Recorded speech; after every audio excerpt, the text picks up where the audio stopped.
Bienvenue sur le podcast de DevMania. Si je vous dis développeur, vous allez sûrement penser au code et au geek derrière un ordinateur. Bon, ok, le geek est caricatural ou pas. Pour le code, vous avez raison, mais ce n'est pas la seule chose que je fais dans ma journée. On peut compter 5 choses en plus. La première chose, c'est la communication.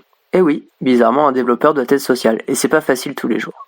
Non, plus sérieusement, il est obligatoire de communiquer avec ses clients, mais aussi avec ses collègues. Car si vous ne communiquez pas avec vos clients, ils ne seront pas satisfaits et iront voir ailleurs, car vous aurez développé quelque chose qui ne correspond pas à ce qu'ils veulent. Donc, avant de plonger tête baissée dans votre code, vous devez discuter avec vos clients. Vous devez analyser leurs besoins, du besoin fonctionnel jusqu'à l'interface utilisateur. Sans ça, il n'y aura pas de satisfaction client et votre image se dégradera par le manque de confiance. En général, ce sont les chefs de projet qui vous contacteront, mais ce seront rarement les utilisateurs finaux. Donc, allez voir ces utilisateurs, comprenez leurs besoins car le chef de projet ne l'aura pas toujours fait. Par exemple, en ce moment, je travaille avec une société de transport maritime pour faire une application web de gestion de planning sur mesure.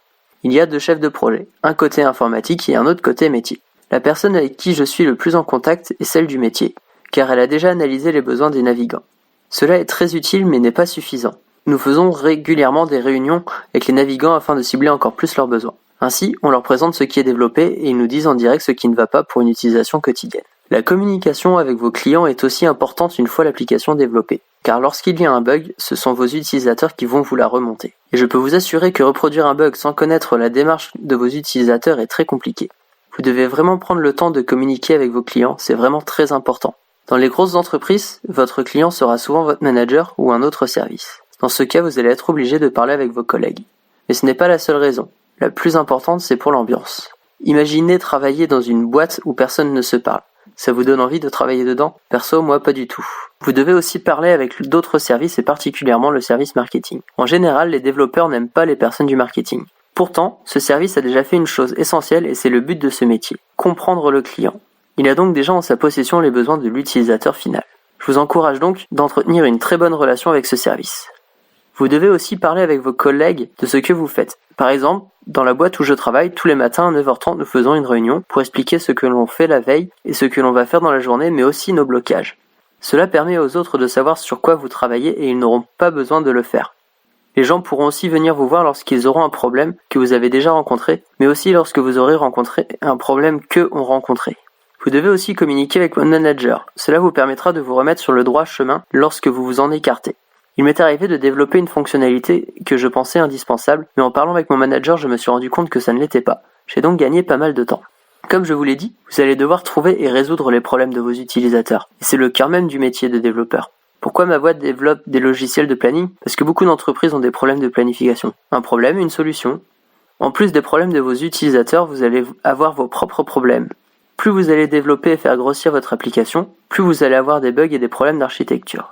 Je ne saurais vous dire combien de fois j'ai été bloqué parce qu'avant de développer, je n'avais pas toutes les informations nécessaires pour travailler. Par exemple, j'avais pour projet de développer un éditeur de monde 2D pour créer un jeu vidéo. Vers la fin du projet, j'ai voulu faire un système de zoom, et bien ce fut très long, à peu près 3 jours, car j'ai dû refaire tout l'affichage des MapMonde. C'est pourquoi avant de coder, il faut bien réfléchir aux fonctionnalités de votre application pour établir une architecture afin que votre code soit modulaire, donc réutilisable, mais aussi de pouvoir en ajouter sans tout recréer. Bon, ok, cela n'est pas toujours évident, mais si c'est possible, faites-le. C'est très important et vous gagnerez du temps. Gardez quand même à l'esprit que votre architecture sera amenée à évoluer au fur et à mesure que vous avancerez sur le projet. Parlons un peu de code ou plutôt des outils pour coder. Un développeur au cours de sa vie va rencontrer 2 outils indispensables, l'éditeur de code et le gestionnaire de code. L'éditeur de code vous permettra d'avoir un environnement qui facilite la rédaction de code. Il est essentiel de maîtriser l'éditeur que vous préférez pour gagner en efficacité. Après en avoir essayé plusieurs, mon choix s'est porté sur Visual Studio Code. Le gestionnaire de code vous permettra de garder une trace de tous les états de votre code au cours du projet. Cela est utile en cas de problème. Par exemple, vous avez livré en production vos derniers travaux, mais il y a un bug qui rend impossible l'utilisation de l'application. Dans ce cas, il est obligatoire de livrer la dernière version stable. C'est à ce moment précis que le gestionnaire de code est très utile, car il aura gardé une copie de la dernière version stable. Il existe plusieurs gestionnaires de versions, mais les plus connus sont Git et SVN. Comme je vous l'ai dit, une fois votre application finie, vous allez avoir les retours de vos utilisateurs. En général, c'est pour remonter les bugs rencontrés. Et c'est ainsi que commence le travail de maintenance, et le plus long dans la maintenance, c'est de reproduire les bugs. Par contre, une fois trouvés, il est très facile de les corriger. Pour éviter d'avoir trop de maintenance, vous avez intérêt de passer par une phase de test avant de livrer le produit. Je vous encourage à décortiquer et malmener votre application, vous trouverez forcément des bugs. Une chose que j'aime bien faire aussi est de demander à un collègue qui n'a pas développé d'essayer l'application. Il trouvera plein de bugs que vous n'aurez pas vus. Une des raisons de ne pas voir les bugs est que vous n'avez pas assez de recul sur l'application et que vos tests seront souvent les mêmes. D'ailleurs, pour gagner du temps lors des tests, faites un cahier de recettes tout au long du développement, c'est-à-dire d'écrire tous les tests que vous avez faits sur les différentes fonctionnalités de votre application. Cela me permet avant chaque livraison de lire et appliquer les tests de mon cahier pour voir s'il y a des régressions ou nouveaux bugs à corriger avant de livrer. Plus que le cahier de recettes, il y a la documentation à rédiger. Car même si vous avez discuté avec certains utilisateurs finaux, ce n'est pas avec tout le monde, et il faut donc expliquer comment fonctionne votre application.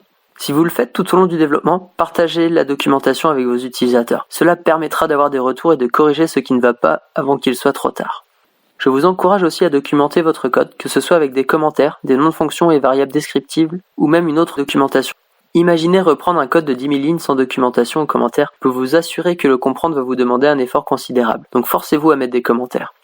Une autre chose que fait un développeur et qui est très importante est apprendre. Et j'insiste dessus car il apprendra vraiment toute sa vie. Vous allez apprendre sur vous-même avec l'expérience, renforcer votre vigueur, vous allez réfléchir autrement. Personnellement, je me rends compte que tout ce que j'ai fait à mes débuts, je le referai autrement aujourd'hui. Vous allez aussi apprendre de nouveaux langages, car certains vont devenir obsolètes ou de moins en moins utilisés. Par exemple, quand j'ai commencé à travailler, faute de trouver quelque chose dans ce que je connaissais, j'ai dû apprendre les technologies du web alors que je maîtrisais que le C++ et le Java. Vous allez aussi apprendre sur beaucoup de choses diverses et variées. Depuis que je travaille, je suis allé dans le domaine de l'audiovisuel, de la défense, du bancaire, de la planification, et j'espère en voir encore plein d'autres. Pour résumer, en plus de coder, un développeur doit faire 5 choses. Communiquer, réfléchir pour trouver des solutions, s'organiser avec des outils et des méthodes, rédiger des documents, et surtout, apprendre. J'espère que ce podcast vous aura aidé à comprendre le métier de développeur. N'hésitez pas à vous abonner s'il vous a plu et à bientôt dans un autre podcast.